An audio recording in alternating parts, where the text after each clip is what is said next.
दो संख्याओं का गुणनफल और उनका अंतर क्रमशः 93 और 28 है। उनके व्युत्क्रमों का अंतर ज्ञात कीजिए। देखिए, इस तरह का सवाल आप लोग यदि पहचान लेते हैं तो आपको इसको पेन भी टच नहीं कराना और कोई भी कैलकुलेशन नहीं करना, बहुत ही फास्ट इसका आंसर निकाल सकते हैं। सवाल को पहचानने का तरीका बताते हैं। जब भी हमें दो संख्याओं का गुणनफल दे दिया जाए और उनके साथ में या तो उन संख्याओं का अंतर दे देगा या फिर योगफल दे देगा। यदि उन संख्याओं का अंतर दे रखा है, जैसे कि पहले सवाल में है, यहाँ दे रखा है अंतर, तो उसके बाद में आपसे क्वेश्चन में पूछेगा उनके व्युत्क्रमों का अंतर ज्ञात कीजिए।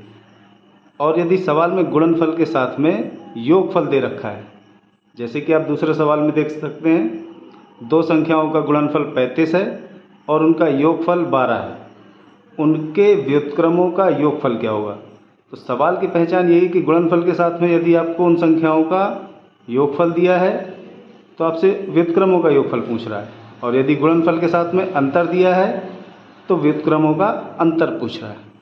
ऐसा सवाल करने के लिए आपको यदि अंतर दिया गया है तो अंतर के बटे में, ये देखिए यहाँ पर अंतर दिया गया है 28, ये वाला अंतर है, और ये आपके पास गुणनफल दिया हुआ है 93।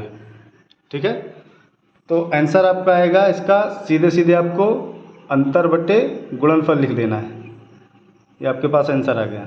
ठीक, दूसरे सवाल में आपको दो संख्याओं का गुणनफल और उनके साथ में उनका योगफल दिया गया है। यहाँ पर भी आपको क्या करना है, व्युत्क्रमों का योगफल ज्ञात करना है।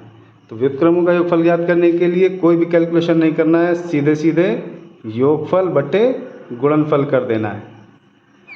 तो देखिए, कहने का मतलब ये है सीधे सीधे कि यदि योगफल दिया गया है तो योगफल ऊपर लिख दीजिए, यदि अंतर दिया गया तो अंतर ऊपर लिख दीजिए, नीचे आपको गुणनफल ही लिखना है। ठीक।